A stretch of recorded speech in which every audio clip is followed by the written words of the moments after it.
Hello friends. देखिए, आज की जो हमारी क्लास है वो GS 1 का पार्ट है। और GS 1 में भी इसका पार्ट है, हिस्ट्री का पार्ट है। हिस्ट्री में भी मॉडर्न इंडिया का पार्ट है। ठीक है। देखिए, जब कभी भी हम हिस्ट्री की बात करते हैं तो हिस्ट्री में स्पेसिफिकली हम तीन पीरियड की बात करते हैं। एक तो बात करते हैं एंशियंट पीरियड की, दूसरी बात करते हैं मेडिवल पीरियड की, और तीसरी बात करते हैं मॉडर्न पीरियड की। देखिए, हिस्ट्री को हम अपनी अंडरस्टैंडिंग के लिए, इजी अंडरस्टैंडिंग के लिए, एकदम अच्छे से समझने के लिए इन तीनों पीरियड्स में क्या करते हैं, डिवाइड करते हैं। लेकिन हिस्ट्री क्या है, एक कंटिन्यूटी है।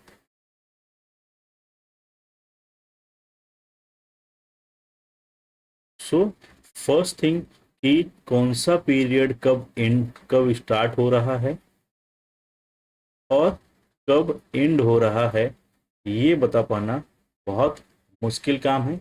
इजी टास्क नहीं है, और ना ही क्या कोई ऐसी इंफॉर्मेशन, रिलेवेंट इंफॉर्मेशन अवेलेबल है। देखिए, फिर भी अपनी अंडरस्टैंडिंग के लिए जब हम मॉडर्न पीरियड की बात करते हैं तो मॉडर्न पीरियड को स्टार्टिंग फेज क्या माना जाता है, एडवेंट ऑफ यूरोपियंस। यूरोपियन का आगमन ही मॉडर्न इंडिया की शुरुआत मानी जाती है। लेकिन इसके जो ट्रेसेस हैं वो यहीं से नहीं शुरू होते। In short, modern period, modern India के जो ट्रेसेस हैं वो हमें देखने को मिलते हैं 15th सेंचुरी से। 15th सेंचुरी की बात करें तो ये कौन सा पीरियड था, मेडिवल पीरियड के से हमें इसके ट्रेसेस देखने को मिल जाते हैं। कि ये कब था, ये टाइम बिफोर बात करता है, time before the Mughal came and established their empire। ठीक है। एडवेंट ऑफ यूरोपियन, देखिए जब भी हम एडवेंट ऑफ यूरोपियन की बात करते हैं, जब भी यूरोपियन की बात होती है तो सबसे पहले हम किसकी बात करते हैं, पोर्टुगीज से अपनी शुरुआत करते हैं। पुर्तगाल से हम अपनी शुरुआत करते हैं। सबसे पहले आने वाले कौन है, पोर्टुगीज। कब आए थे, 1498 में। सबसे पहले एंट्री इन्हीं की हुई थी और सबसे लास्ट में एग्जिट भी इन्हीं की हुई थी। कब हुई थी इनकी एग्जिट, 1961 में। देयरफॉर हम पोर्टुगीज के बारे में कहते हैं कि ये क्या थे, फिलो थे। फिलो का मतलब क्या होता है, फिलो का मतलब होता है ये फर्स्ट इन थे एंड लास्ट आउट थे। सबसे पहले एंट्री लेने वाले यही थे और सबसे लास्ट में जाने वाले यही थे। पोर्तुगीज के बाद में कौन आए, डच आए। डच के बाद में ब्रिटिशर्स या इंग्लिश, आपको जो सही लगे आप वो कह सकते हैं, अंग्रेज आए। इसके बाद में डेंस आए और फिर एट लास्ट कौन आए, फ्रेंच आए, फ्रांस आए। तो इसको याद करने का तरीका है, आप पीडीएफ बनाएं। पीडीएफ किसके लिए बनाएं, ईडी के लिए बनाएं। पी डी बीच में दो स्पेस, किसके लिए बनाना है, ईडी के लिए, पीडीएफ बनाना है। P for Portuguese, D for Dutch, E for English और Britishers, D for Danes and at last F for French. ठीक है। अब ऐसा तो है नहीं कि इनका एडवेंट हुआ, ये यूरोपियंस इंडिया में आए तो इनके आने से पहले इंडिया से इनका कोई लिंकेज नहीं था। देखिए, इनका लिंकेज लैंड और सी रूट के मिक्सअप से एंशियंट टाइम से ही इंडिया से था। एंशियंट टाइम की बात करें तो आपने एंशियंट टाइम में सिल्क रूट की बारे में पढ़ा होगा। सिल्क रूट क्या था, ये वो रूट था जहाँ से सिल्क का ट्रेड होता था बिटवीन एशियन और यूरोपियन नेशन। कैसे, देखिए, यूरोप में दो पावरफुल पोर्ट, जेनेवा और वेनिस, यहाँ से ये यूरोपियन के पोर्ट थे। यहाँ से सामान जाता था मेडिटेरेनियन सी में, मेडिटेरेनियन सी से एशियन सी, एशियन सी से जाता था कॉन्स्टेंटिनोपोल,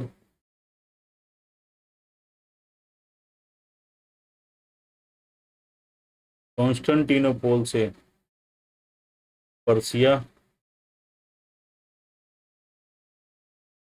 पर्सिया से कॉन्स्ट और इजिप्ट वाले रूट से, इजिप्ट से फिर जाता था रेड सी, और रेड सी से अरेबियन सी, और सेम यहाँ से पर्सिया से दो भागों में डिवाइड हो गया। एक तो सेंट्रल एशियन कंट्री से होते हुए कहाँ पहुंचा, चाइना के पास पहुंचा, और दूसरा यही ट्रेड रूट अरब सी से होते हुए इंडिया और बाकी इंडियन सब कॉन्टिनेंट में पहुंचा। तो ये तो था लैंड और सी रूट का मिक्सअप। बट क्या होता है, ये जो कॉन्स्टेंटिनोपोल वाला, ये जो कॉन्स्टेंटिनोपोल वाला रूट था, ये कॉन्स्टेंटिनोपोल जो मॉडर्न डे में क्या है, इस्तांबुल का रीजन है। अगर इसको मैप पे देखना चाहें तो ये जो पॉइंट दिख रहा है, ये जो point, this was the linkup, और यही क्या है, कॉन्स्टेंटिनोपोल था। ठीक है। तो जब माइटी रोमन एम्पायर था, वो 7th सेंचुरी में, 7th सेंचुरी आते आते क्या हो जाता है, डिसइंटीग्रेट हो जाता है।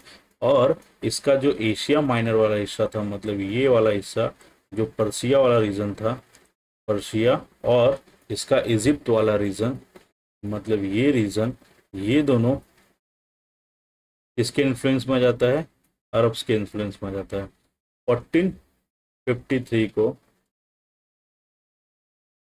1453 को ये कॉन्स्टेंटिनोपल में इसके अधिकार क्षेत्र में जाता है, ऑटोमन टर्क्स के पावरफुल इन्फ्लुएंस में आ जाता है। अब ये कैसे थे, मुस्लिम, इनका मेन एम था क्या प्रमोट करना, मुस्लिम रिलीजन और लॉ को प्रमोट करना था। वहीं यूरोपियन कंट्रीज इसको प्रमोट करती थी, क्रिश्चियनिटी को प्रमोट करती थी। तो पहला तो जो इनके बीच में कॉन्फ्लिक्ट था, वो कॉन्फ्लिक्ट था रिलीजन को लेके, प्रमोशन ऑफ रिलीजन को लेके। दूसरा, ये जो ट्रेड रूट था, यहाँ से होते हुए, जो हम इस मैप में देख पा रहे हैं कि यहाँ से ऐसे होते हुए, ये पर्सिया वाले रीजन से निकलकर सेंट्रल एशिया से होते हुए चाइना और इंडिया के से आता है। दूसरा, पर्सियन गल्फ से होते हुए, अरब सागर से होते हुए इंडिया पे आता है। तीसरा, रेड सी से होते हुए, अब ये रेड सी में भी किसका डोमिनेंस था, अरबियंस का डोमिनेंस था, अरब्स का डोमिनेंस था। 1453 के बाद में ये वाला रीजन जो था, इस रीजन में भी किसका डोमिनेंस आ गया, इस रीजन में भी डोमिनेंस आ गया टर्क्स, या यूं कहें अरब मुस्लिम डोमिनेंस बढ़ गया, जिसकी वजह से ये जो ट्रेड रूट था, ये पूरा ट्रेड रूट क्या हो गया, ब्रेक डाउन हो गया। कंप्लीटली ब्रेक डाउन नहीं हुआ, ट्रेड तो हो रहा था, बट वो ट्रेड पे कैसे हो रहा था, ये रेड सी वाले रीजन में अरब्स क्या कर रहे थे, हाई टैरिफ ले रहे थे, और ये लैंड रूट जो था सेंट्रल एशियन वाला, इस पे भी क्या हो रहा था, टर्क्स क्या कर रहे थे, हाई टैक्सेस वसूल रहे थे, जिसकी वजह से इनका रेवेन्यू बढ़ता जा रहा था और इनका इन्फ्लुएंस भी बढ़ता जा रहा था। अब इस रूट से जो भी आइटम यूरोप पहुंचते थे उनका यूरोप में क्या था, काफ़ी डिमांड था। अब अगर डिमांड है तो उसकी सप्लाई होनी चाहिए। सप्लाई क्या हो गई थी, इसकी वजह से बाधित हो गई थी। तो देयर फोर एक नीड जनरेट हुई। ऐसी नीड जनरेट हुई to find a direct route, to find a direct route, direct route through what, through sea. कि अगर हम सी से डायरेक्ट रूट पार कर लेंगे तो ये जो मुस्लिम इन्फ्लुएंस वाला टाइम है, मुस्लिम इन्फ्लुएंस वाला रीजन है, ये पूरा क्या हो जाएगा, सरपास हो जाएगा। तो ये कुछ एक कहानी थी। तो हम शुरू करते हैं। देखिए ये जो चैप्टर है, ये चैप्टर स्पेक्ट्रम में यूनिट 2 है और चैप्टर नंबर 3 है। तो आज हम अपने चैप्टर नंबर 3 की शुरुआत करते हैं। सबसे पहले Portuguese, the Portuguese in India. क्या देखना है हमें कि यूरोपियन इंटरेस्ट कैसे आया इंडिया तक पहुंचने के लिए, और इंडिया ही क्यों आधार बना। Importance of finding a direct root तो हमने झलक तो देख ली है कि डायरेक्ट सीरू की एक्सेसिबिलिटी या नीड कैसे जनरेट हुई। बैकग्राउंड की बात करें तो क्या था बैकग्राउंड में, the need for a sea route to India क्यों हुआ, क्योंकि decline of direct contact with India हो गया था। डिक्लाइन कैसे हो गया था, तो जो रोमन एम्पायर था वो 7th सेंचुरी आते आते क्या हो गया, कंप्लीटली डिसइंटीग्रेट हो गया, डिक्लाइन हो गया। और उसकी वजह से राइज हुआ, किसका राइज हुआ, अरब डोमिनेंस का। अरब डोमिनेंस का राइज कहाँ पे हुआ, इजिप्ट और पर्सिया वाले रीजन में। ये जो रीजन दिख रहा है आपको, ये पर्सिया वाला रीजन, ये पूरा अरब है, और यहाँ इजिप्ट वाले रीजन में, मतलब रेड सी पे भी इनका ही कंट्रोल आ गया, और लैंड रोड से जो पूरा था ट्रेड उस पर भी किसका इन्फ्लुएंस आ गया, किसका डोमिनेंस आ गया, अरब डोमिनेंस का। Therefore trade routes control by Arab intermediates, और अरब इंटरमीडिएट्स क्या करने लगी, जो लैंड और सी रूट का मिक्सअप था उसके ऊपर कंप्लीटली कंट्रोल आ गया इनका। अब इससे कैसे आ गया, तो 1453 में, 1453 में क्या होता है, कॉन्स्टेंटिनोपल। कॉन्स्टेंटिनोपल मतलब मैंने अभी अपने बताया मॉडर्न। देखिए एक यहाँ पे ऐसे आप देखेंगे तो ये ब्लैक सी वाला रीजन है, ब्लैक सी, और यहाँ पे इसके नीचे ऐसे एशियन सी आएगा। तो यहीं पे आप देखेंगे कि एशिया माइनर वाले और यूरोपियन कंट्री को कनेक्ट करता हुआ क्या है, इस्तांबुल है। और यही इस्तांबुल क्या था एंशियंट टाइम पे, कॉन्स्टेंटिनोपल। ये किसके अंडर में आ गया, ये आ गया ऑटोमन तुर्क के अंडर में। तो इससे क्या हुआ, डिसरप्शन प्रोड्यूस हुआ, किसमें, ट्रेड में। कौन से ट्रेड में, तो जो प्रेस्टिजियस आइटम जिनकी डिमांड कहाँ थी, यूरोप में ज्यादा थी।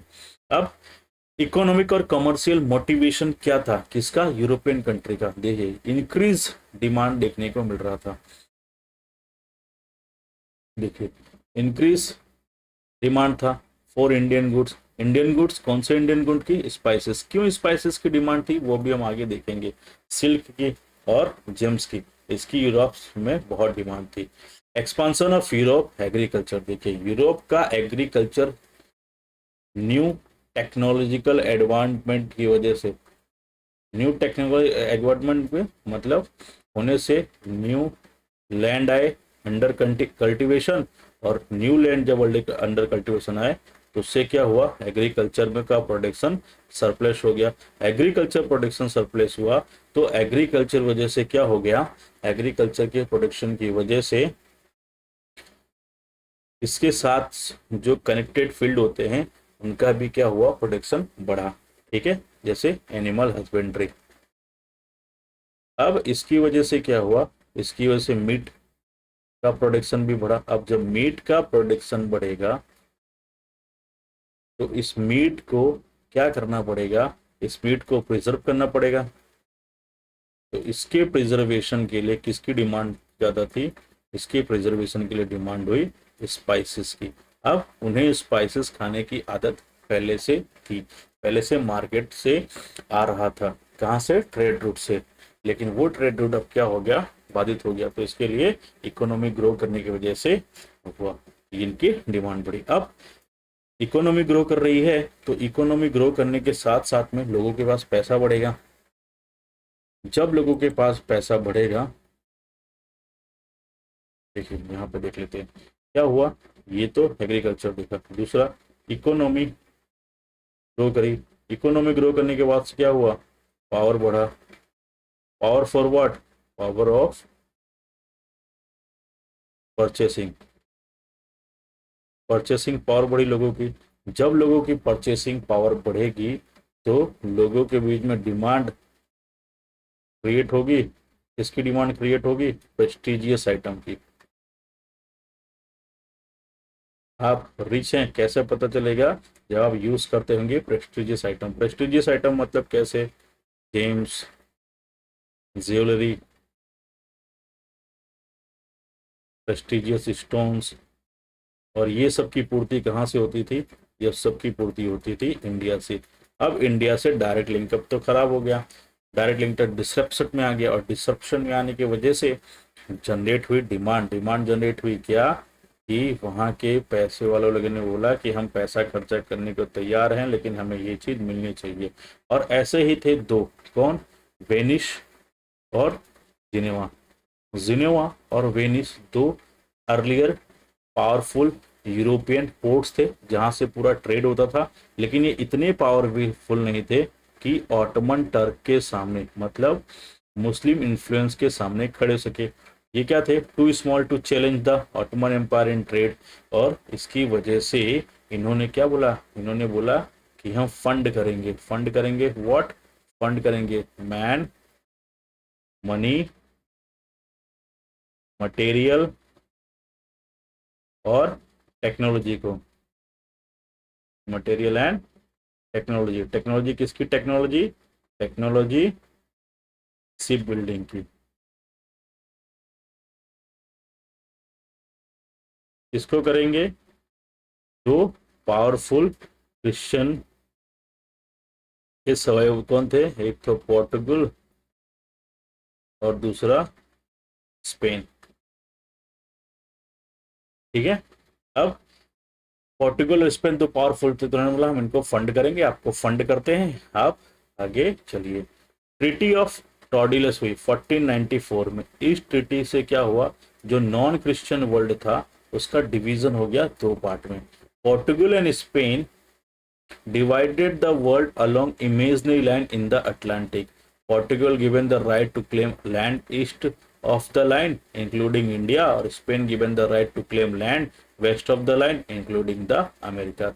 This treaty cleared the way for Portuguese incursion into the Indian water. देखिए, जब आप मैप देखते हैं तो ये जो अमेरिका वाला रीजन है,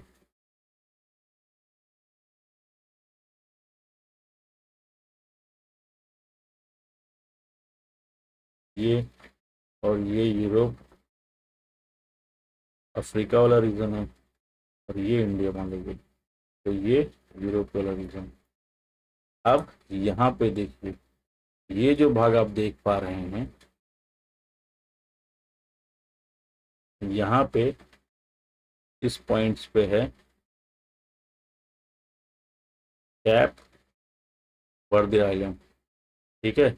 इस कैप वर्दे आइलैंड से ऑलमोस्ट 1300 माइल्स अवे एक इमेजनरी लाइन क्रिएट की गई ऐसे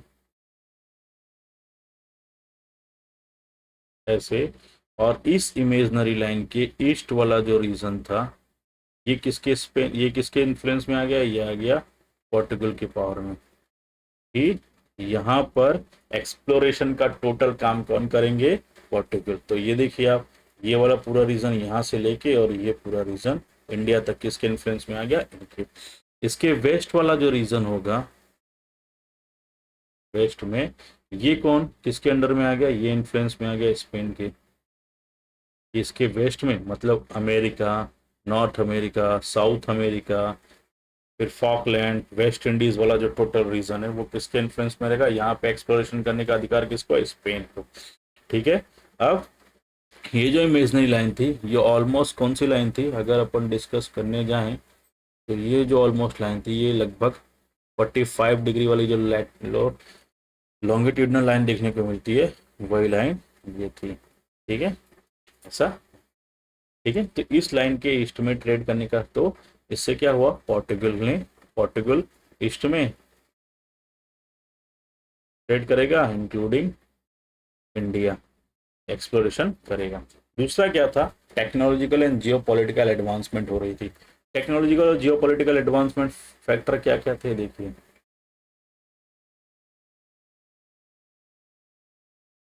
रेनेसेंस हो रहा था। कहाँ पे रेनेसेंस हो रहा था,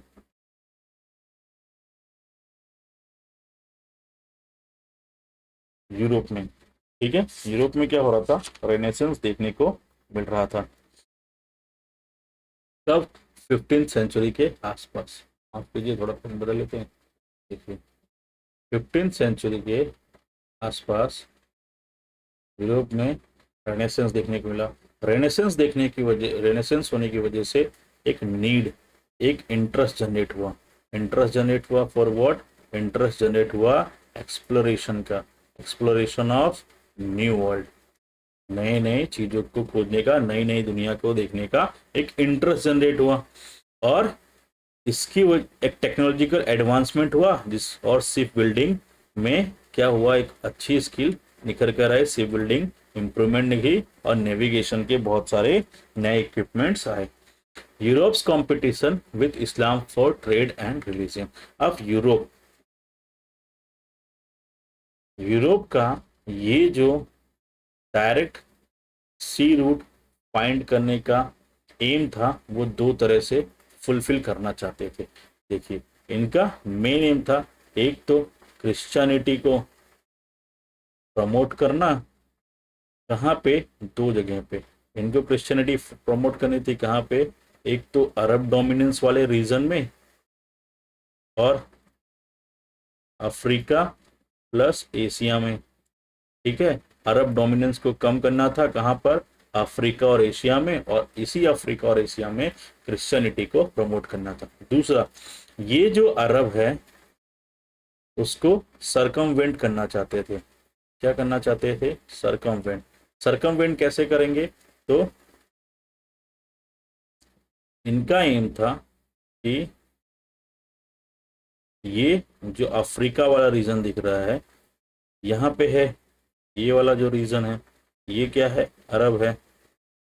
तो इनका क्या एम था, इनका एम था कि ये इस यहाँ से एसेट्स सी रूट लिंकअप करेंगे तो इनका कांटेक्ट दो जगह से हो जाएगा, एक तो अफ्रीका से और दूसरा इनका कांटेक्ट कहाँ पे हो जाएगा, एशिया में।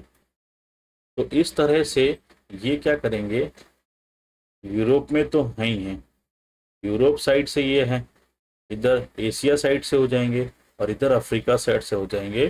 तो इस तरह से ये कंप्लीटली इनसर्कल कर लेंगे किसको, अरब को, और इस तरह से अरब इन्फ्लुएंस को क्या कर देंगे, खत्म कर देंगे। तो इस तरह से इनका दो था, एक तो ट्रेड में पावरफुल होना, दूसरा अपने रिलीजन को प्रमोट करने का। अब रोल ऑफ पोर्टुगल हमने देखा क्यों आया, ट्रिटी ऑफ टॉर्डिसिलस की वजह से इनका रोल आया ईस्ट में।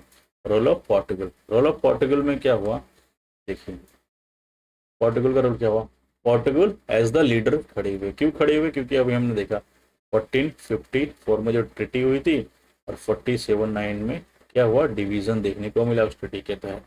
Portugal take leadership in Christian resistance to Islam.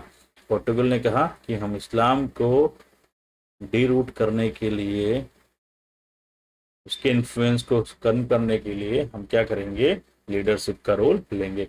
Strong naval tradition due to its geographical position. अगर आप पोर्टुगल का देखेंगे तो ये जो ऐसे बन के आता है यहाँ पे, ये वाला हिस्सा क्या है, पोर्टुगल है, और ये वाला हिस्सा क्या है, स्पेन है, और ये पोर्टुगल है। तो इनके जियोग्राफिकल फैक्टर की वजह से यहाँ पर शिप बिल्डिंग बहुत पावरफुली इंक्रीज हुआ, स्ट्रॉन्ग नावल ट्रेडिशन देखने को मिला। इसी में निकल के आए प्रिंस हेनरी। देखिए ये रहा, क्या है, प्रिंस हेनरी की बात कर रहे हैं। प्रिंस हेनरी ने इनिशिएटिव लिया, क्या इनिशिएटिव लिया, Prince Henry establishes navigation school and sponsor expedition. Prince Henry ने क्या किया, एक्सपीडिशन को स्पॉन्सर किया और ट्रेंड करने के लिए, लोगों को ट्रेंड करने के लिए, नेविगेशन सिखाने के लिए नेविगेशन स्कूल शुरू किए। और इसी की वजह से लगभग एवरी ईयर, हर साल, कब से 1418 से 2 से 3 व्यूअर्स जाते हुए देखे गए to find direct route to India. इसीलिए इन्हें क्या कहा गया, प्रिंस हेनरी को कहा गया नेविगेटर। ये की फिगर थे किसमें, पोर्टुगीज एक्सप्लोरेशन में। इनका एम क्या था, सरकमवेंट करना मुस्लिम कंट्रोल को। कैसे, हमने देखा, ओवर ईस्टर्न ट्रेड के ऊपर। और इन्होंने नेविगेशन स्कूल को भी स्टेब्लिश किया था और एक्सप्लोरेशन को भी स्पॉन्सर करते थे। फिर अर्ली पोर्टुगीज एक्सप्लोरेशन की बात करें तो 1487 में बार्थोलोम्यू डियास डियास नाम के एक बंदे ने एक नावल ने क्या किया था, ये जो कैप ऑफ गुड होप वाला रीजन है, ये जो अफ्रीका वाला रीजन है, यहाँ पे कैप ऑफ गुड होप है, कैप ऑफ गुड होप का जो रीजन है, यहाँ से ऐसे निकला और इसको करके यहाँ तक आ गया था। तो कैप ऑफ गुड होप से होके गुजर गया था। इसकी वजह से क्या हुआ था, इसने एक पॉसिबल सी रूट दिखा दिया था टू इंडिया से, कि इंडिया जाना पॉसिबल है। Prove that India could be reach by selling around Africa. और इसने प्रूव किया था कि अगर अफ्रीका के चारों तरफ से, अफ्रीका से ही रास्ता पकड़ के जाए तो हम कहाँ पहुंच सकते हैं, हम इंडिया पहुंच सकते हैं। और इसी से इंस्पायर होकर 1497 में, 1497 कब, जुलाई 8 1497 को लिस्बन से, लिस्बन क्या है, पोर्ट है, कहाँ का, पोर्टुगल का, वहां से एक पोर्टुगीज एक्सपेडिशन की शुरुआत होती है, जिसको किसने लीड किया था, वास्को द गामा ने। और ये वास्को द गामा रीच करते हैं यहाँ से, देखिए ये लिस्बन पोर्ट है, यहाँ से कब, जुलाई 8 1497 को अपनी यात्रा शुरू करते हैं। और जैसा बार्थोलोमस डाई ने बताया था कि अफ्रीका के चारों तरफ, अफ्रीका को सर्कमफेरेंस करते हुए ये कहाँ पहुंच जाते हैं, कैलिकट पहुंच जाते हैं, कोरोमंडल कोस्ट पे पहुंच जाते हैं, माफ कीजिएगा, मालाबार कोस्ट पे पहुंच जाते हैं।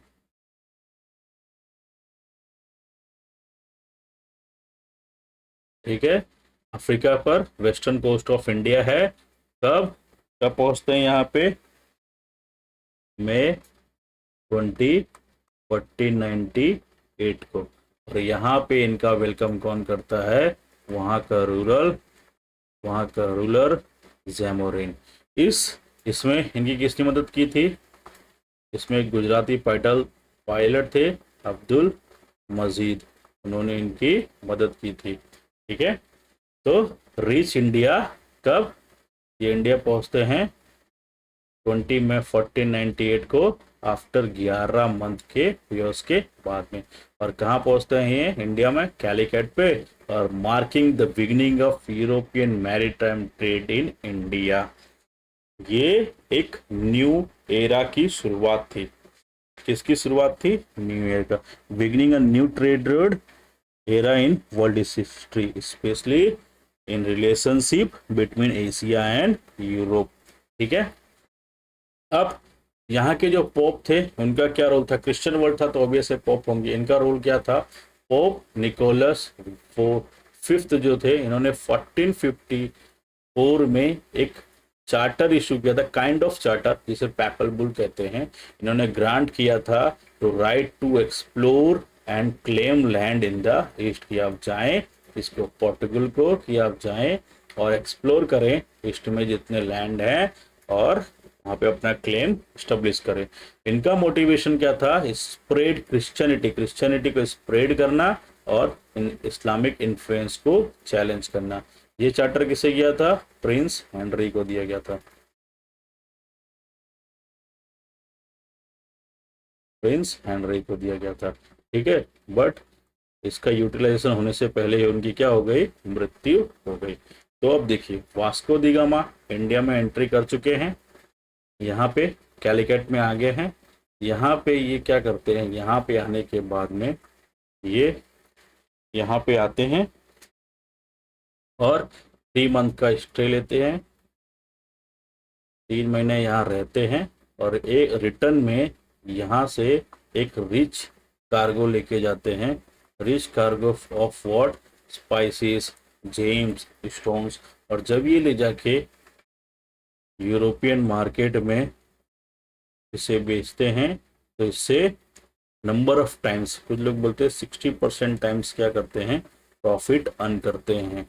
और इसी से इंस्पिरेशन मिलती है अलग यूरोपियन ट्रेडर्स को और उनका भी इन्फ्लुएंस आता है किसकी ओर, इंडिया की ओर।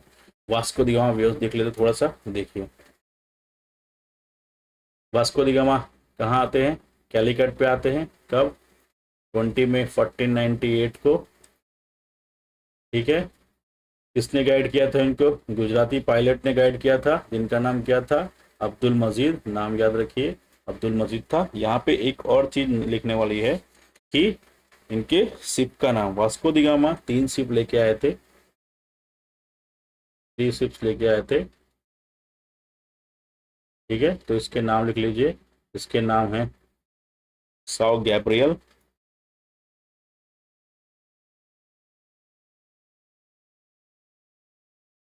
Sao Rafael and Sao Berrio. इसके भी नाम आप याद रखिएगा, ये 3 शिप लेके आए थे। तो वास्को दी गामा अराइवल कब, 1498। और यहाँ से ये ट्रेड करने के उससे आए थे और बाद में ट्रेडिंग से रूलिंग पे कैसे आए वो हम देखेंगे। वास्को दी गामा रीच कहाँ, कैलिकट। कैलिकट कौन सा रीजन है, अभी अभी कैलिकट की बात करें तो ये कोझिकोड वाला जो रीजन है,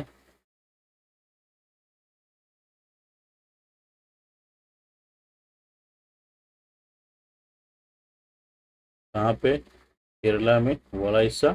ठीक है, और इनको गाइड किसने किया था, गुजराती पायलट ने, अब्दुल मजीद ने, नाम याद रखिएगा। Welcome bye Zamorin.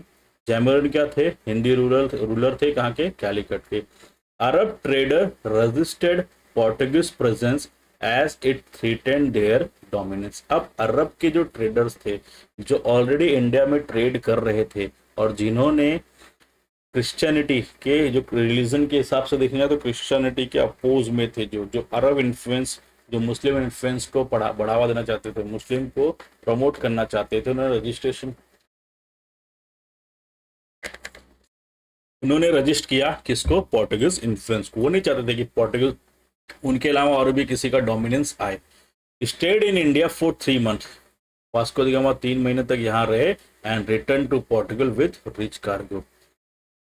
The Portuguese could now buy paper at 1/10 of the price compared to Europe. अब पुर्तगालियों के पास में काली मिर्च पेपर जो अवेलेबल थी वो जो एक्चुअल यूरोपियन मार्केट में मिलती थी उससे 1/10 लो प्राइस पर अवेलेबल थी। इसने क्या किया, इसने अपनी ओर आई कैच किया अलग ट्रेडर्स का, ये आई कैचर बनी फॉर डिफरेंट ट्रेडर और अलग यूरोपियन नेशन को, डिफरेंट यूरोपियन नेशन का। इसके बाद आए Portuguese attempt to establish control. क्या हुआ, पेड्रो अल्वारेस कैब्रल्स एक्सपेडिशन हुआ कब, 1500 में। Sent to trade for spices, ये आए थे स्पाइसेस के ट्रेड के लिए और इस्टेब्लिश करने क्या, पोर्टुगीज की प्रेजेंस को, कहाँ पे, इन इंडिया में। ठीक है, सेटअप फैक्ट्री इन कैलिकट। इन्होंने क्या किया, आते ही कैलिकट में एक फैक्ट्री स्टेब्लिश की, बट वहां पे उन्हें कॉन्फ्लिक्ट देखने को मिला with the local in retaliation. और इनको लगा कि इन लोकल को कौन इन्फ्लुएंस कर रहे हैं, इन लोकल को इन्फ्लुएंस कर रहे हैं अरब। और इसी की रिटेलिएशन में कैपिटल ने क्या कर दिया, अरब की कुछ शिप को सीज कर दिया, हजारों लोगों को मार दिया और बंद कर दिया उनके शिप्स को, और बॉम्बर्ड किया कालीकट। और बाद में इन्होंने क्या किया, कोचीन और कन्नौर में भी कुछ फैक्ट्री स्टेब्लिश की। ठीक है, वास्को दी गामा एक बार फिर से वहां वापस आए 1501 में, सेकेंड टाइम है ये इनका। Arrive in India again and demanded exclusive trading right, किससे? जैमोरिन से। बट इस बार जैमोरिन इसको देख चुका था, कैब्रल को देख चुका था, कैब्रल ने बॉम्बर्ड किया था कैलिकट को, और इसलिए उसने एक्सक्लूसिव ट्रेडिंग राइट देखने से रिफ्यूज कर दिया। Zamorin refuse to exclude Arab merchants, उसने बोला हम अरब मर्चेंट को नहीं जाने देंगे, अरब मर्चेंट को एक्सक्लूड नहीं करेंगे, आपको एक्सक्लूसिव ट्रेडिंग राइट दे देंगे। और इससे क्या हुआ, एक वायलेंट क्लैश देखने को मिला इनके बीच में। पोर्टुगीज टारगेटेड अरब शिप, उसने अरब शिप को टारगेट किया अपना इन्फ्लुएंस को एक्सपांड करने के लिए। उसने कन्नौर में फैक्ट्री स्टैब्लिश फैक्ट्री एट कन्नौर, और इंडिया के अपने होल्डिंग को उसने क्या किया, स्ट्रॉन्ग किया, पोर्टुगीज के होल्डिंग को। ठीक है,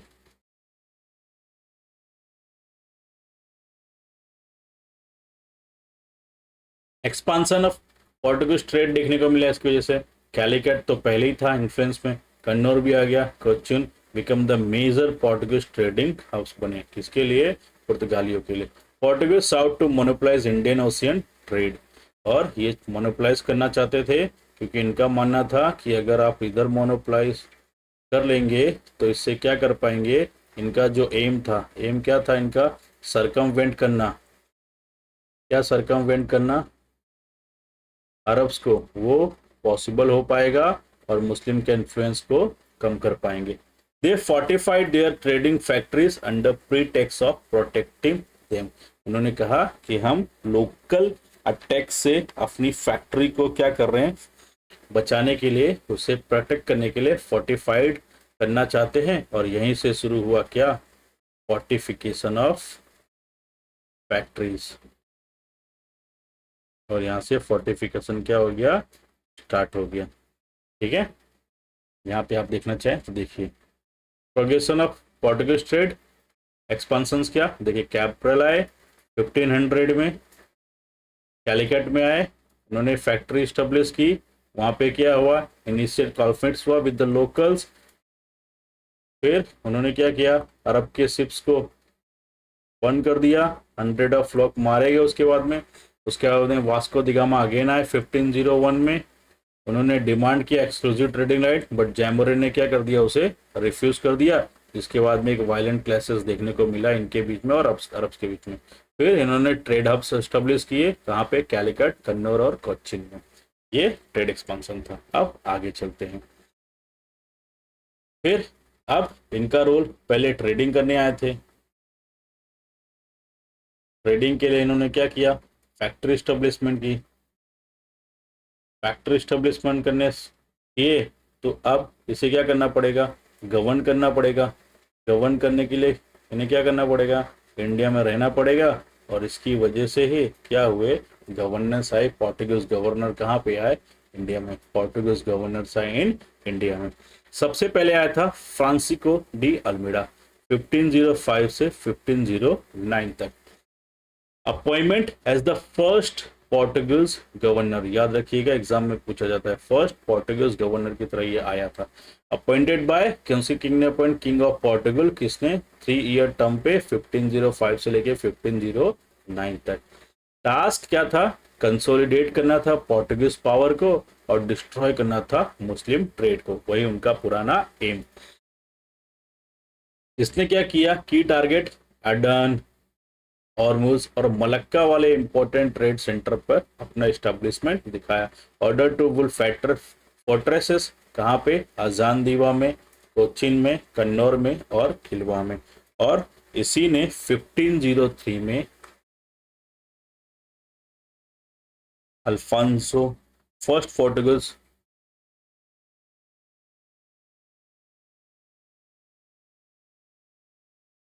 फर्स्ट पोर्टुगल्स फोर्ट स्टेब्लिश किया था, जहाँ पे? कोचिन में।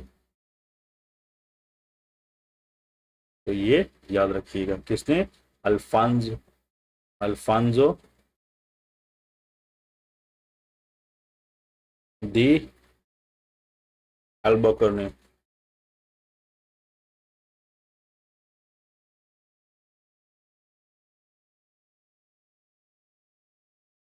और इस समय तो ये वायसराय भी, ये गवर्नर नहीं था, ये भी याद रखिएगा, नॉट वायसराय और गवर्नर, याद रखिएगा। ठीक है, 1505 में कहाँ पे स्टेब्लिश किया?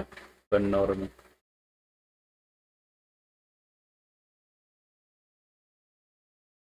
या फिर कन्नौर। ऑपोजिशन और चैलेंजेस क्या मिले फ्रांसिस्को दी अल्मीड़ा को? Face resistance from Zamorin of Calicut. Calicut का जो रूलर था, हिंदू रूलर जैमोरिन, उसने इसे अपोज किया। Venetian merchants who trade was threatened supported the Mamluk sultan of Egypt against the Portuguese. Venetians थे, ठीक है, इन्होंने क्या किया, जो यूरोपियन राइवल थे पोर्टुगीज के, उन्होंने जो इजिप्ट के मामलुक सुल्तान थे उनको सपोर्ट किया कि हम आपको सपोर्ट करते हैं, आप भी ट्रेड को बढ़ावा दीजिए और इनके इन्फ्लुएंस को कम कीजिए, पोर्टुगीज के इन्फ्लुएंस को कीजिए। 1507 में डिफीट हुई at the due by the combined Egyptian और गुजरात नेवीज। एक बैटल हुआ इनके बीच में 1507 में। कहाँ पे बैटल हुआ? गुजरात के दीव में।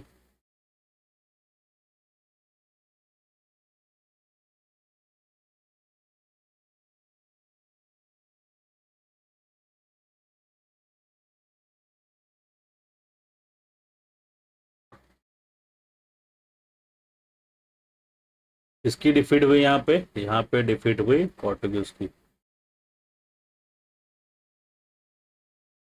Against against the novel battle हुआ, इसके बाद में इजिप्टियन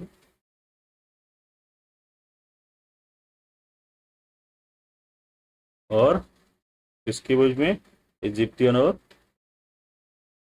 गुजरात नेवीज की। ठीक है, इसमें पोर्टुगीज की हार होती है और इसी बैटल में अल्मेडा का जो सन था, सन की क्या हो जाती है? मृत्यु हो जाती है, उसे मार दिया जाता है। अल्मेडा सर, अल्मेडा का जो लड़का रहता है उसकी क्या हो जाती है? मृत्यु हो जाती है इस बैटल में। और ब्लू वाटर पॉलिसी लेके आता है।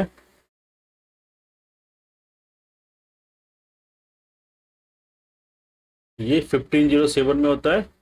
1508 में अल्मेडा क्या करता है, इन दोनों ही नेवीज को पूरी तरह से अगले बैटल में क्या कर देता है? क्रश कर देता है। ठीक है, ये याद रखिएगा। Next year Almeida avenge his defeat by totally crushing the two navy's.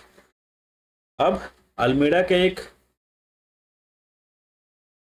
वो था एम, क्या था एम उनका? उसका एक ड्रीम था master of the Indian ocean बनाने का। क्या बनाने का?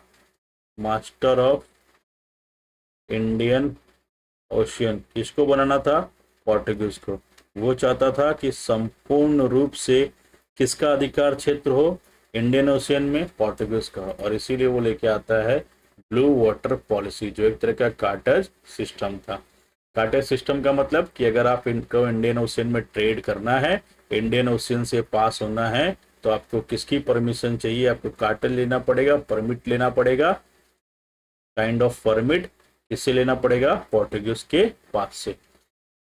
1508 Almeida avenged his son's death by defeating the Egyptian and Gujarat fleets. His vision Portuguese naval dominance in the Indian Ocean, और इसके लिए वो लेके आता है ब्लू वाटर पॉलिसीज।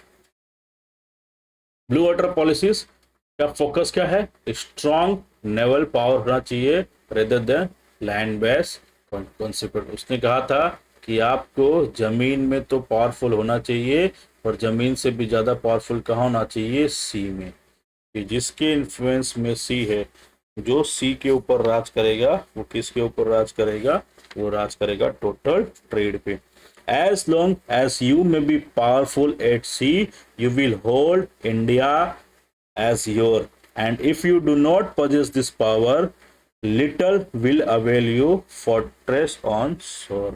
देखिए, उसने कहा कि जब तक आप सी में पावरफुल हैं तब तक इंडिया टोटली आपके हैंड में है, लेकिन जैसे ही आपने अपना फुट होल्ड सी से हटाया वैसे ही इंडिया के सोर्स पे जितने भी फोर्ट्रेस आपने बनाए हैं वो सब क्या हो जाएंगे, ढह जाएंगे, बह जाएंगे।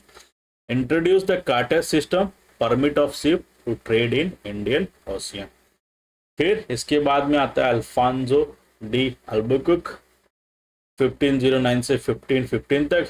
ये क्या है, राइज टू पावर। इसने क्या किया, इन पोर्टुगीज के इन्फ्लुएंस को सबसे ज्यादा बनाया, जिसकी वजह से इसे कंसिडर किया the real founder of Portuguese power in east में।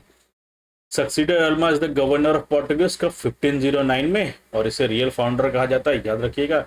इसका स्ट्रेटेजिक एक्सपांशन क्या था, secure Portuguese control over the Indian ocean bye capturing की लोकेशन। कौन कौन से की लोकेशन, इसने गोवा को कैप्चर किया 1510 में, किससे, सुल्तान ऑफ बीजापुर से। मलक्का को कैप्चर किया 1511 में, जो गेटवे था साउथ ईस्ट एशिया का। और ऑर्मुज को क्लेस्टन कैप्चर किया जो पर्शियन गल्फ में था, किसका, पोर्टुगीज का ट्रेड का डोमिनेंस बढ़ा दिया। तो जितने भी मेजर की लोकेशन थे सी के अंदर उसे उसने कैप्चर किया, क्यों, क्योंकि मास्टर बनाना था सी का। Strengthening Portuguese rule, introduce permit system जैसा पहले था, फॉर शिप टू ट्रेड जो कार्टर सिस्टम आया था वही। Gain control over major ship building centres, उसने कहा कि शिप बिल्डिंग के जितने भी मेजर सेंटर है उस पर किसका इन्फ्लुएंस रहेगा, किसका कंट्रोल रहेगा, पोर्टुगीज, और इसके अलावा कोई करेगा नहीं। एडवांटेज क्या था, lack of timber resources in the Gulf and Red Sea. Gulf वाला जो रीजन था, जो अरब वाला रीजन था, और यहाँ इसके नीचे यहाँ पे जो रेड सी वाला रीजन था, ये जो पर्शियन गल्फ वाला रीजन था, यहाँ पे लैकनेस थी। किसकी लैकनेस थी, लैकनेस थी टिम्बर्स की। टिम्बर्स की लैकनेस से क्या लेना देना, क्योंकि ये टिम्बर ही होता है जिससे जो क्या होता है, इसकी लकड़ी किसमें यूज होती है, नेवल शिप बिल्डिंग में, ठीक है। Gulf weakening enemy ship protection. Social and cultural policies की बात करें, इसकी कौन कौन सी थी, तो इसने अबॉलिश की सती। सती क्या था, विडो बर्निंग। अगर आपका पति मर जाता है तो पति के साथ में उसकी जिंदा स्त्री भी उसी चिता पे बैठ जाती थी, इसको विडो बर्निंग कहते थे। इसने इनकरेज किया पोर्टुगीज मैन को to marry Indian women, created Luso Indian culture. Luso Indian culture को इसने बढ़ावा दिया कि इंडियन पोर्टुगीज मैन मैरी करेंगे, इससे इंडियन वीमेन से, ठीक है। ये इसने प्रमोट किया। इसने प्रमोटेड किसको किया, एग्रीकल्चर को, और इंट्रोड्यूस किया क्या, टोबैको, कैस्यूनट एंड वेटर कोकोनट की वेराइटीज को। प्लांटेशन फार्मिंग को इसने फॉर ट्रेड के लिए और लोकल नीड्स के लिए इसने क्या किया, इंक्रीज किया, इंक्रीमेंट किया, बढ़ावा दिया। Encourage Portuguese settler to become landlords, artisans and traders. उसने कहा कि जो यहाँ पे शादी कर लेते हैं, यहाँ सेटल्ड हो जाते हैं, वो क्या करे, वो या तो लैंडलॉर्ड बनने की ट्राई करे, या कोई आर्टिसन बनने की ट्राई करे, या ट्रेडर्स बनने की ट्राई करे। इससे उनका डोमिनेंस बढ़ेगा, कहाँ पे, इंडिया में, ठीक है।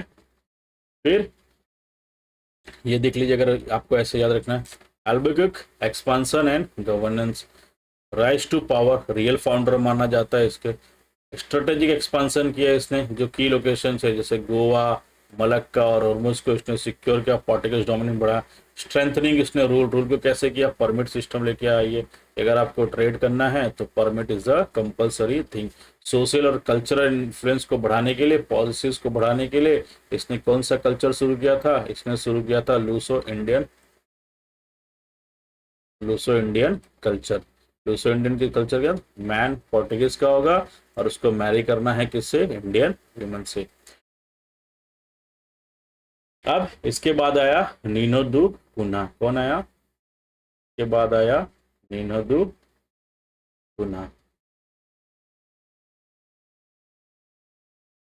ठीक है। नीनो दू कुना नवंबर 1592 में अपॉइंट होता है, हैज्यूम द ऑफिस, टाइटल लेता है। 1530 में पोर्टुगीज हेडक्वार्टर को शिफ्ट करता है, कहाँ, गोवा में। 1534 में बहादुर शाह से बशीन लेता है और 1536 में हुमायूं गुजरात से चले जाते हैं, जिसकी डर की वजह से बहादुर शाह इसकी पोर्टुगीज से हेल्प लेने की वजह से उसे बशीन देता है। और 1537 में बहादुर शाह विड्रॉ कर जाता है, जिसकी वजह से उसे सिख पे बुलाया जाता है और उसका एसेसिनेशन कर दिया जाता है। तो कुछ देखते हैं नीनो दी कान्हा की कहानी। ठीक है, इसने क्या किया था 1530 में। गवर्नेंस एंड एडमिनिस्ट्रेटिव चेंजेस देखते हैं इसके सबसे पहले। नवंबर 1529 को इसने अज्यूम किया ऑफिस। 1530 में इसने क्या किया, shifted Portuguese headquarter from Cochin to Goa. जो हेडक्वार्टर पहले कोचिन में था उसे अब कहाँ ट्रांसफर कर दिया, उसे ट्रांसफर कर दिया कहाँ पर, गोवा में। कब, 1530 में। ये हेडक्वार्टर कब बना था, 1503 में। ठीक है, become the centre of Portuguese administration.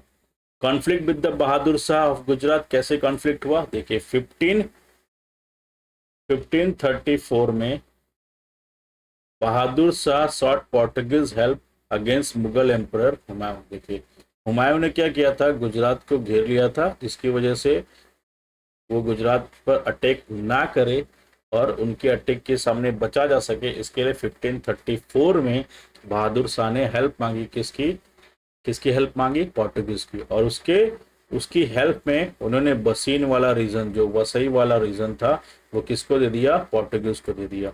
और promise the Portuguese A base in Delhi, और उसके साथ में कहा कि आप दीव में अपना बेस बना सकते। एक तो वसई उन्हें दे दिया, वसई आइलैंड ऑफ वसीन, और उसके साथ में कहा आप दीव में अपना बेस बना सकते हैं।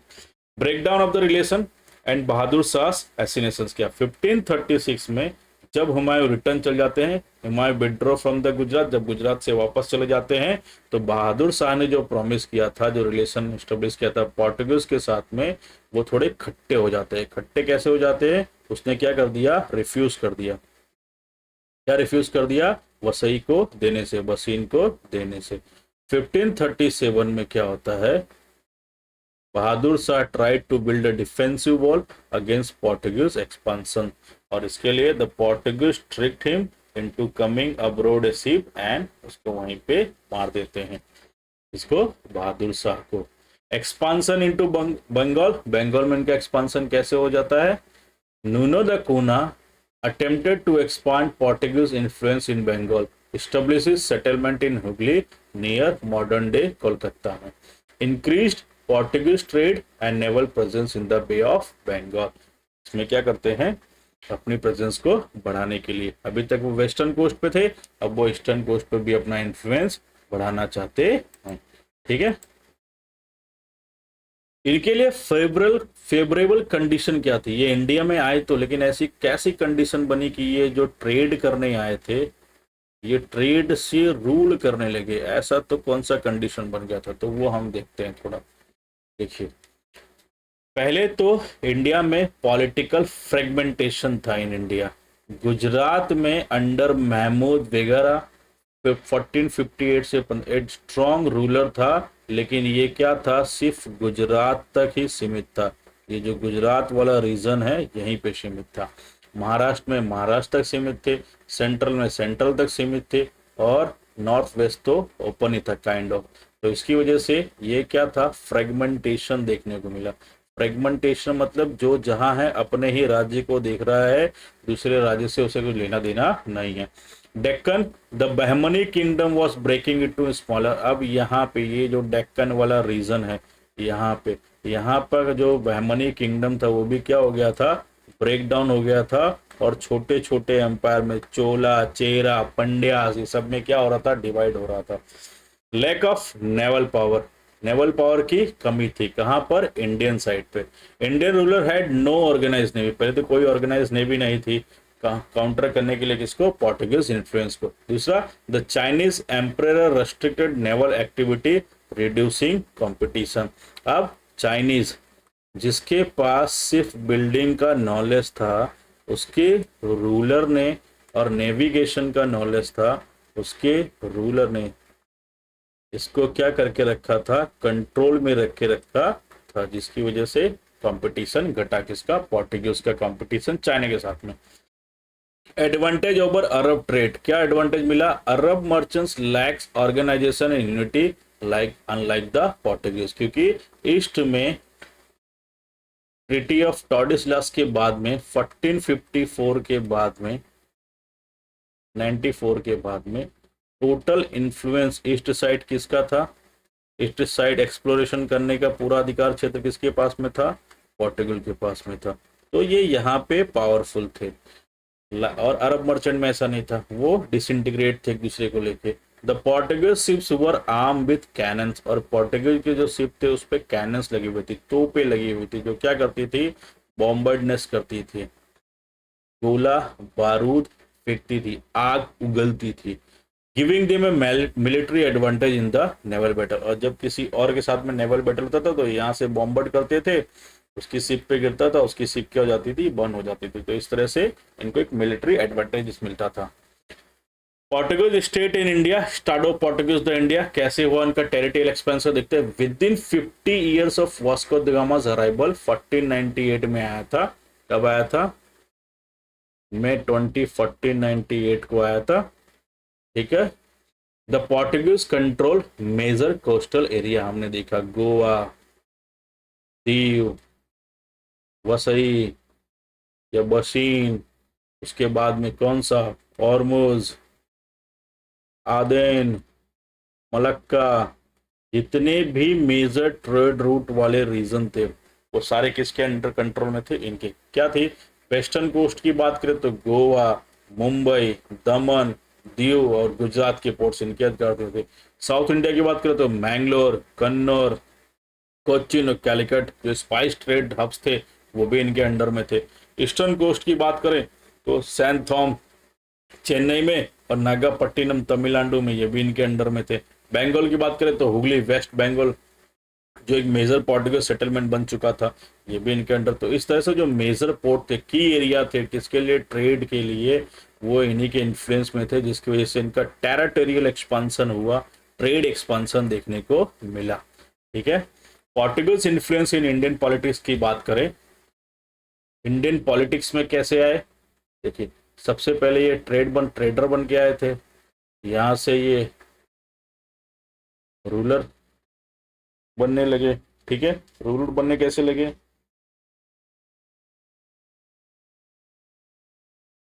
कि इन्होंने क्या किया? फोर्टिफिकेशन शुरू किया, फिर इनके गवर्नेंस आए, इनके गवर्नर आए। फोर्टिफिकेशन की वजह से जब गवर्नर आए तो उन्होंने इंडियन पॉलिटिक्स को अपने मुताबिक घुमाना शुरू कर दिया, इसमें इंटरफेयर कर शुरू कर दिया, इंटरफेयर करना शुरू किया। तो इसकी वजह से ये ट्रेडर से रूलर बनते गए। प्लेड, देखिए 1570 में treaty sign between Portuguese Goa and Deccan sultan के बीच में ट्रीटी साइन होती है, और जिसकी वजह से जो पावर स्ट्रगल हुआ था उसमें इनका बड़ा रोल था। विजयनगर और डेक्कन सुल्तान के बीच में जो हुआ था उसमें भी इनका रोल था। डेक्कन रूलर और मुगल्स के बीच में जो स्ट्रगल हुआ था उसमें भी ये थे। मुगल्स और मराठास के बीच में हुआ था इसमें। तो इस तरह से ये तीनों में ही ये क्या कर रहे थे? मेडिटेशन का काम कर रहे थे, मेडिटरीज का काम कर रहे थे, मीडियम सपोर्ट प्रोवाइड करा रहे थे। The end of Portuguese rule in India, ऐसा तो क्या हुआ? जो ट्रेडर बन के आए थे, रूलर बने, उन्होंने इंडियन पॉलिटिक्स को इन्फ्लुएंस किया, सबको सपोर्ट भी किया, फिर भी उनका फॉल हो गया। फॉल क्यों देखने को मिला? देखिए 1961 the Indian government recapture Goa, Daman and Diu, marking the end of Portuguese rule in India, और इसीलिए कहते हैं माफ कीजिएगा, फर्स्ट इन और लास्ट आउट। 1498 में एंट्री हुई और 1961 में एग्जिट हुआ आफ्टर इंडिपेंडेंस, जब क्या किया? कैप्चर किया इंडियन गवर्नमेंट ने गोवा, दमन और दीव को। पोर्टुगीज एडमिनिस्ट्रेशन इन इंडिया की बात करें तो इनकी में सबसे पहले होता है वाइसरॉय। वाइसरॉय क्या होता है? हेड ऑफ एडमिनिस्ट्रेशन, 3 इयर्स के लिए होता है। फिर उसके बाद वेडोर द फजेंडा आता है, जो मैनेज करता है revenue, cargoes of fleet dispatch को। और उसके बाद फोर्ट कैप्टन आता है, जो कंट्रोल करता है फोर्ट्रेस। मिसयूजिंग पावर को यूज ना हो उसके लिए। देखिए स्ट्रक्चर ऑफ गवर्नमेंट की बात करें, सबसे पहले वाइसराय, हेड ऑफ एडमिनिस्ट्रेशन होता है, सब फॉर 3 ईयर 3 साल के लिए होता है। उसके बाद हेड ऑफ द फजेंडा आता है, रेवेन्यू को मैनेज करता है, कार्गोस को मैनेज करता है, डिस्पैच इनके जो होते हैं फ्लीट डिस्पैच होते हैं उसको मैनेज करता है। फिर फोर्ट का कैप्टन आता है। फोर्ट का कैप्टन किसे कहते हैं? जो कंट्रोल करता है जितने भी फोर्टिफिकेशन वाले एरिया फोर्ट्रेस हैं, और कहाँ से? अफ्रीका से चाइना तक। Often using power for personal gain, कई बार खुद की संतुष्टि के लिए, पर्सनल गेन के लिए पावर भी यूटिलाइजेशन करता है। पोर्टुगीज पॉलिसी इन इंडिया की बात करें, क्या था? हॉस्टिलिटी टुवर्ड मुस्लिम, स्पेशली इसके सामने, स्पेशली मूर्स के सामने था। क्यों था वो हमने देखा कि इनको क्या करना था, मुस्लिम इन्फ्लुएंस को सरकमवेंट करना था, उसे कम करना था। अर्ली टुवर्ड्स टॉलरेंस, पहले इन्होंने गोवा में रहने वाले हिंदुओं के प्रति टॉलरेंस दिखाया। गोवा इन एक्विजिशन हुआ। फिर जेसिट मिशन टू अकबर की कोर्ट में कुछ क्रिश्चियनिटी को प्रमोट करने के लिए on the invitation of Akbar, Jahangir को भी इन्होंने इन्फ्लुएंस करना चाहा, और बाद में डिक्लाइन हो गया किसका? पोर्टुगीज का। ये पूरा एक सिस्टम देखने को मिला। कैसे देखते हैं? Religious policies of Portuguese, Portuguese के रिलीजियस पॉलिसी को देख लेते हैं, क्योंकि इनका दो ही एम था, एक तो ट्रेड को एक्सपांड करना है, दूसरा रिलीजन को प्रमोट करना है। हॉस्टिलिटी टुवर्ड्स मुस्लिम, मुस्लिम तो पहले से ही हॉस्टिलिटी थी। देखिए the Moors, North Africa and Arabs were considered, इनके बिटर एनिमीज माने जाते थे। The Portuguese aim to convert people to Christianity and suppress Islam, Portuguese का मेन एम था क्या करना है? लोगों को क्रिश्चियनिटी में कन्वर्ट करना है और इस्लाम को सप्रेस करना है, दबाना है, इस्लाम के इन्फ्लुएंस को कम करना है। अर्ली टॉलरेंस टुवर्ड्स हिंदू, पहले ने हिंदू के टॉलरेंस का स्थिति। Initially the Portuguese were tolerant towards Hindu, however after the Goa inquisition Hindus also face persecution. पहले इन्होंने इनिशियल तौर पे सिर्फ मुस्लिमों के सामने अपना वो दिखाया, इनटॉलरेंट थे, लेकिन हिंदुओं के सामने टॉलरेंट से हिंदू, लेकिन बाद में जब इन्होंने गोवा को एक्वायर किया तब हिंदुओं के प्रति भी इनटॉलरेंट हो गए। जेसिट mission, जेसिट mission in Mughal court, Mughal court में क्या हुआ? 1579 में एम्परर अकबर ने इनवाइट किया जेसिस प्राइस को टू डिस्कस थियोलॉजी, और इसके लिए फादर रोडेल्फो एक्वाविवा एंड एंटोनियो मॉन्सरेट को फतेहपुर सिकरी गए इनसे मिलने के लिए। उनका एम था कि वो क्या कर लेंगे, अब एम था उनका कि वो क्रिश्चियनिटी में कन्वर्ट कर देंगे किसको? अकबर को। ठीक है। The Portuguese hope to convert Akbar, but the mission क्या हो गया? फेल्ड हो गया। 1590 में अकबर ने अगेन इन्वाइट किया, सेकेंड जेसुइट मिशन हुआ, वो भी क्या हो गया? 1592 तक फेल हो गया। और 1595 में एक तीसरा मिशन गया, थर्ड मिशन अराइव हुआ, कहाँ पे? लाहौर में, और उसने वहां पे एक परमानेंट सेटलमेंट, परमानेंट इंस्टीट्यूशन बना लिया। जहांगीर के ऊपर क्या इन्फ्लुएंस हुआ इनका? इनकी क्रिश्चियनिटी का, इनके जेसुइट मिशन का। देखिए जहांगीर प्रिंस सलीम जिन्हें कहा जाता है, इनिशियली उन्होंने क्या किया? इग्नोर किया the Jesuit to place Muslim noble, वो मुस्लिम नोबल्स को खुश करने के लिए उन्होंने इसी इनिशियल तौर पर क्या किया? जेसुइट्स को इग्नोर किया। ठीक है। 1606 में renewed support for the Jesuit allowing them to retain a church in Lahore, और जब उन्होंने लाहौर में क्रिश्चियन को चर्च अलाउ कर दिया तब उनको लगा कि अरे इन्हें तो कन्वर्ट किया जा सकता है। 1608 में Jesuits conducted public baptism in Agra with full freedom. Portuguese arrogance led to conflict with the Mughals, reducing their influence. Portuguese का जो अरोगेंस था मुगल्स के प्रति, वही उनका कारण बना उनके पतन का। Portuguese lose favour with Mughals, कैसे उन्होंने लूज किया फेवर को? देखते हैं। एक तो cartaz system, arrival of Captain Hawkins आए इसके कोर्ट में 1608 में, कहां पर? जेम्स सूरत। कैप्टन विलियम 1608 में captain William Hawkins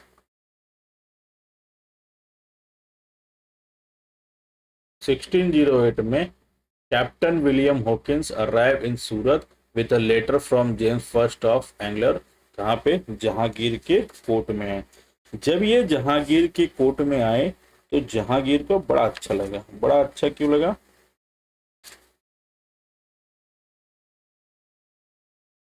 James one का लेटर लेके आए थे, और ये क्या थे, इनको जहांगीर से बात करने के लिए किसी भी इंटरमीडियरी की जरूरत नहीं थी, किसी कन्वर्टर की जरूरत नहीं थी, क्योंकि ये क्या जानते थे, ये टर्की लैंग्वेज जानते थे। और इससे जहांगीर बड़ा इंस्पायर हुआ, बड़ा खुश हुआ, और उसने इन्हें मनसब 400 की मनसबदारी दे दी, मनसबदार घोषित कर दिया ऑफ 400, और सैलरी दी कितनी, अप्रोक्स 30,000 की सैलरी भी प्रोवाइड कराई। ठीक है, और इसने क्या किया, मैरी किया। हॉकिंस हॉकिंस ने शादी भी की। Hawkins married the daughter of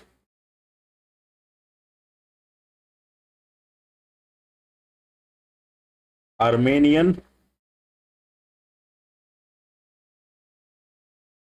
Christian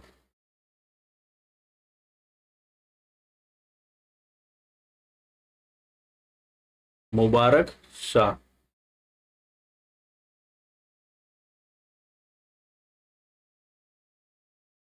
या मुबारी के Shah.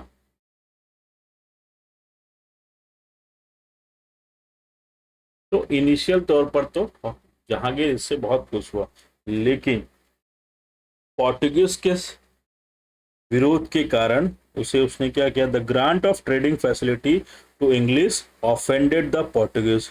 However, the negotiation, a truce was established between the Portugal and the Mughal emperor. The Portuguese stopped the English ship from entering the port of Surat. A baffled Hawkins left the Mughal court in 1611, unable to counter the Portuguese intrigues or check the vacillating Mughals policies. ठीक है, तो अब देखिए, जब Hawkins आया था यहाँ पे, तो ये किससे आया था, इसके एक पास एक शिप था, शिप्स का नाम लिख लीजिए, हेक्टर। ये भी एग्जाम में पूछा जाता है। Portuguese attempted to stop Hawkins, failed. Jahangir granted trading rights to the British in 1609 में, और 1611 में हॉकिंस क्या हो जाता है, रिटर्न चला जाता है। हॉकिंस क्या हो जाता है, रिटर्न हो जाता है। ठीक है, Portuguese resentment led to conflict with both the Mughals and English के बीच में कॉन्फ्लिक्ट होता है, और बाद में एंट्री तो दे देते हैं लेकिन फिर भी अपोज करते हैं, और हॉकिंस रिटर्न हो जाता है। English victory over the Portuguese 1612 में, 1612 में 1612 में English ships Dragon and Osiander under Captain Wiz defeated the Portuguese fleet. वो पोर्टुगीज फ्लीट को क्या करते हैं, हराते हैं। और Jahangir impress by the English victory favoured the British over the Portuguese. और जहांगीर इंग्लिश से खुश हो जाता है और वो फेवर करता है इंग्लिश को पोर्टुगीज के ऊपर। पोर्टुगीज कॉन्फ्लिक्ट विद शाहजहां, क्या होता है उनका कॉन्फ्लिक्ट, यही उनका जो एरोगेंस था वो यही था, जिसकी वजह से उनका फॉल देखने को मिलता है। 1613 में Portuguese capture Mughal ships, imprison Muslim traders and plundered cargo. कुछ शिप्स को वो कैप्चर कर लेते हैं, मुस्लिम ट्रेडर्स जो होते हैं उनको बंदी बना लेते हैं और उनके कार्गो को लूट लेते हैं। Shah Jahan ordered retaliation leading to permanent loss of Portuguese influence in the Mughal court. और शाहजहां इसके खिलाफ रिटेलिएट करते हैं, और जो बचा कुचा अधिकार क्षेत्र होता है पोर्टुगीज का मुगल कोर्ट में, वो भी खत्म कर देते हैं। Capture of Hooghly, Portuguese expansion in Bengal 1579, Mughal farman granted land near Satgaon led to rise of Hooghly fort. Satgaon के पास में क्या होता है, मुगल फरमान मिलता है और वो सतगांव में एस्टेब्लिशमेंट करते हैं फोर्ट, हुगली फोर्ट के लिए। Portuguese monopolise salt trade and enforce custom duty on तंबाकू। सॉल्ट का जो ट्रेड होता था उसको मोनोपोलाइज कर दिया और कस्टम ड्यूटी बढ़ा दी किसके, तंबाकू के ऊपर। Portuguese slave trade and atrocities. Portuguese trader abducted Hindu and Muslim children and raised them as Christian. वो क्या करते थे, मुस्लिम के बच्चों को और हिंदुओं के बच्चों को ले जाते थे और क्रिश्चियन की तरह क्या करते थे, रेस करते थे। 2 slave girls of Mumtaz Mahal were kidnap. Mumtaz Mahal की 2 स्लेव गर्ल्स, जो लड़कियों को किडनैप कर लिया गया था, जो उनके यहाँ नौकर थी, जिससे क्या हुआ, शाहजहां को गुस्सा आ गया। Mughal retaliation and capture of Hooghly. 1632 में शाहजहां ने ऑर्डर किया गवर्नर ऑफ बंगाल कासिम खान को कि जाओ और पोर्टुगीज के हुगली को क्या करो, कैप्चर कर लो। 3 मंथ लॉन्ग सीज, 3 महीने की लॉन्ग सीज के बाद में पोर्टुगीज को डिफीट मिली। मैनी फ्लेड, बहुत सारे भाग गए और 400 prisoner taken to Agra, 400 prisoner को आगरा लेकर आया गया। कुछ इसमें से मुस्लिम में कन्वर्ट हो गए और कुछ को क्या कर दिया गया, किल कर दिया गया। ठीक है। डिक्लाइन ऑफ पोर्टुगीज हुआ इन इंडिया में ऐसे। फैक्टर बिहाइंड डिक्लाइन की बात करें तो rise of powerful regional dynasty, जैसे मुगल बने, मराठा बने, पर्शियन बने और इजिप्टियन। देखो इनकी जो एंट्री थी इंडिया में वो क्यों थी, क्योंकि डिसइंटीग्रेशन था रूलर के बीच में, वो डिसइंटीग्रेशन खत्म हो गया और पावरफुल डायनेस्टी देखने को मिली। फ्रेगमेंटेशन जो था वो एंड हो गया, पावरफुल डायनेस्टी एस्टेब्लिश हुई। Religious persecution and force conversion जो था, alienated Hindus and Muslim, Hindu और मुस्लिम को पकड़ते थे और क्रिश्चियनिटी में कन्वर्ट करते थे, ये भी इनका एक रीजन बना इनके फॉल का। Corruption and dishonest trade practice, lost trust of Indian ruler. क्या हुआ, ये करप्शन करने लगे ट्रेड में, जिसकी वजह से जो लोकल इंडियन रूलर थे उनका इनके ऊपर से ट्रस्ट खत्म हो गया। Portuguese reputation as sea pirates led to conflict with Mughal and local. ये क्या करते थे, मुगल और लोकल रूलर के शिप्स को कैप्चर करते थे, उसमें जो ट्रेडर्स होते थे उनको इम्प्रिजन कर लेते थे और उसके कार्गो को क्या कर लेते थे, लूट लेते थे। तो इसकी वजह से भी लोकल रूलर का इनके कॉन्फ्लिक्ट होने लगा। डिस्कवरी ऑफ ब्राजील 1500 में ब्राजील की डिस्कवरी हुई और इन्होंने अपना पूरा ध्यान diverted Portuguese focus from India to South America पे डाइवर्ट कर दिया, क्योंकि ये क्या था, रिच था। रिच किसमें था, रिच था किसमें, फॉसिल्स में, या यूं कहें रिसोर्सेस में।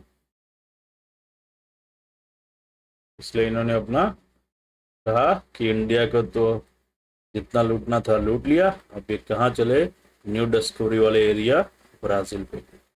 Defeat and loss of territories की बात करें तो 1580 में स्पेन एंड पोर्टुगल यूनाइटेड हो गए।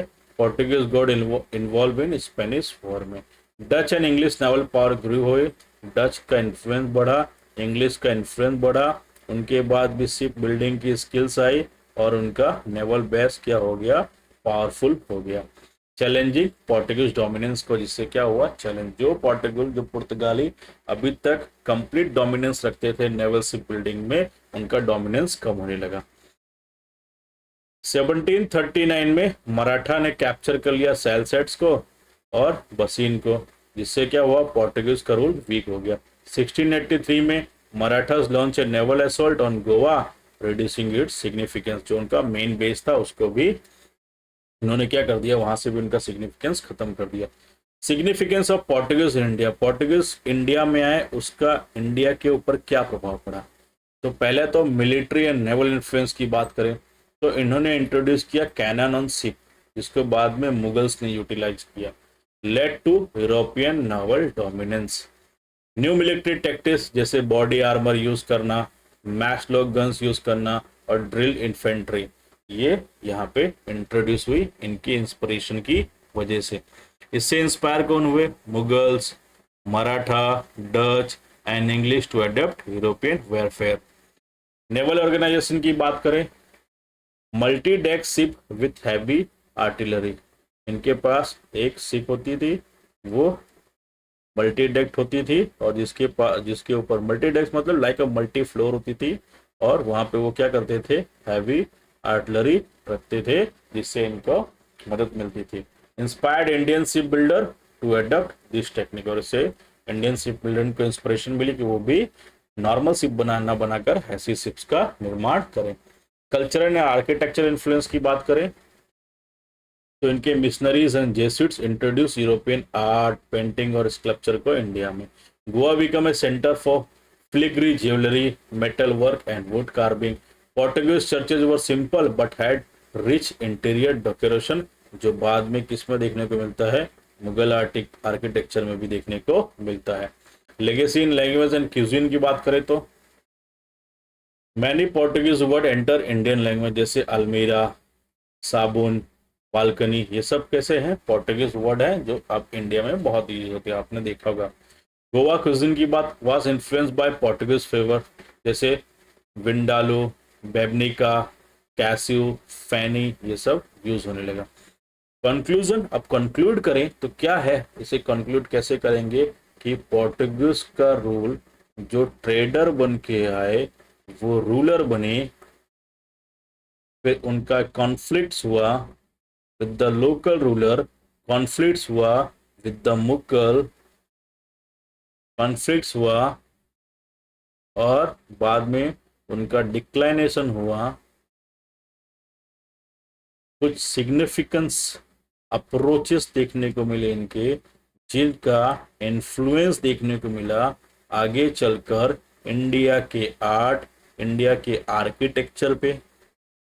तो ये सब चीज को हम कंक्लूड करें अगर, तो the Portuguese were first European to arrive in India and last to leave, इसीलिए बोलते first in last out. Despite their aggressive trades and religious policy, भले उनकी ट्रेड और रिलीजियस पॉलिसी एग्रेसिव रही हो, उन्होंने बहुत सारी मिलिट्री टैक्टिक्स, कल्चरल और आर्किटेक्चरल एडवांसमेंट किया, कहाँ पे, इंडिया में। Their naval strategies influence later European colonies, shaping the future of Indian history, इसने मॉडर्न इंडियन हिस्ट्री का क्या रखा, आधार रखा। ठीक है, दूसरा कंक्लूजन अगर देखें तो क्या है दूसरा, द पोर्टुगीज टूक advantage of India fragmented political landscape, और जिसकी वजह से इन्हें क्या मिली थी, इंडिया में एंट्री मिली थी और फोर्टिफिकेशन कर पाए थे, और यहाँ पे लैक ऑफ नेवल डिफेंस था। दे एस्टेब्लिश मेजर कोस्टल सेटलमेंट, जैसे गोवा, कोचिन, कन्नौर, कंट्रोल की ट्रेड रूट्स, मलक्का, ओदून, आदेन और मोज, ये सब उन्होंने कंट्रोल कर लिया था। Their religious policies and forced conversion created resistance among Indians, local के बीच में रेजिस्टेंस देखने को मिला जो इनके फॉल का रीजन बना। Despite being the first European to arrive in India, they were also last to live in India. That's why first in and last out. This is the end of this class. Thank you so much.